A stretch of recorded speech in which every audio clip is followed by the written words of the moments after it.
قرآن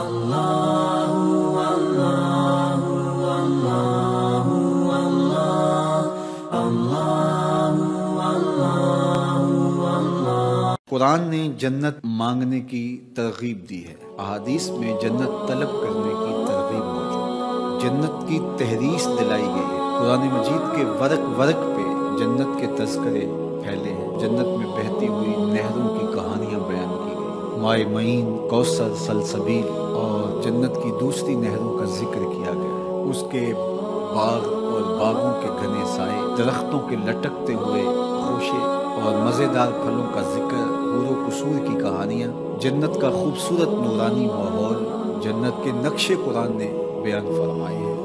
ورق ورق پہ جنت کی کہانیاں بیان فرمائی گئی ہیں۔ یہ اسی لیے بیان کی گئی ہیں کہ ہمارے دل میں اس کی حرص پیدا ہو، اس کی طلب جاگے، اور وہ اللہ کی رضا کا مظہر ہے۔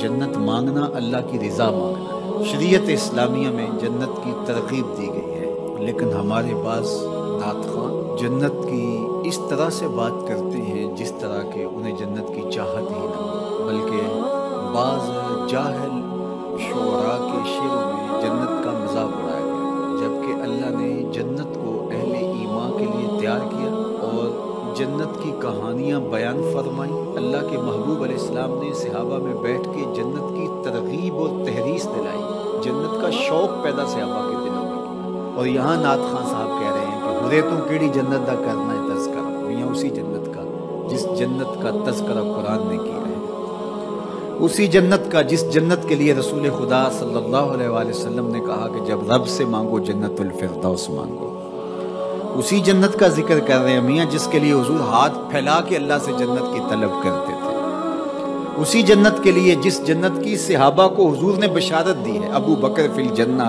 عمر فی الجنہ، عثمان فی الجنہ، علی فی الجنہ، طلحہ فی الجنہ، زبیر فی الجنہ، عشرہ مبشرہ کو بشارت دی ہے۔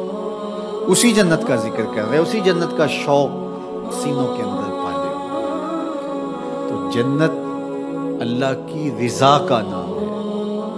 تو حسنات دنیا جب طلب کی جاتی ہیں تو دنیا کی نعمتیں ہیں، اور جب حسنات آخرت طلب کی جاتی ہے تو اس میں سے نمایاں چیز جنت ہے۔ اور جنت اہل ایمان کا ٹھکانہ ہے اور اتنی عالی مرتبت جگہ ہے، نہ کسی آنکھ نے ایسی جگہ دیکھی، نہ کسی خیال نے ایسا کوئی نقشہ سوچا، نہ تصور میں کوئی منظر لایا جا سکتا ہے جو اللہ جنت میں نصیب فرمائے۔ جنت ایسا ماحول تمہیں فراہم کرے گی کہ وہاں لا یسمعون فیہا لغوا ولا تاثیما، وہاں نہ اسم گناہ کی بات آپ کو سننے کو ملے گی اور نہ ہی کوئی لغو بات آپ کو سننے کو ملے گی۔ اللہ اکبر، وہ چیزیں جو آپ سننا چاہیں گے آپ کے کانوں تک وہی چیزیں گی۔ تو کیسا منظر ہو کہ آپ کی طبیعت پر جو شاک بنے، آپ کی طبع نازک پر جو گراں ہو، وہ چیز آپ کو سننے کو بھی نہیں ملے گی۔ موت ختم ہو گئی، موت کو بھی موت آ گئی، اب ابدی زندگی ہے اور جنتی خوش ہو جائیں گے۔ اللہ تعالیٰ انہیں فرمائے گا کہ جنتیوں راضی ہو، وہ کہیں گے ما لنا لا نرضى، ہم کیوں راضی نہیں ہوں گے، ہمیں تو وہ ملا جس کا ہم تصور بھی نہیں کر سکتے۔ اللہ فرمائے گا میں تجھے کچھ اور دینے لگا ہوں جس سے تم بالکل راضی ہو جائے گا۔ تو وہ کہیں گے مالک تیری مرضی، ہماری جھولی طلب کی پھیلی ہے، ورنہ کوئی شے رہ تو نہیں گئی جو ہمیں ملی نہ ہو۔ تو اللہ تعالیٰ فرمائے گا وہ شے یہ ہے کہ میں اعلان کر کے تمہیں بتاتا ہوں کہ میں تمہارے اوپر راضی ہو گیا ہوں، اب کبھی بھی ناراض نہیں ہوں۔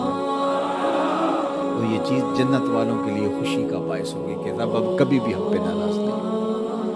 اللہ اکبر۔ تو جب ہم کہتے ہیں اللہ ہمیں آخرت کی حسنات عطا کر دے تو اس سے مراد جنت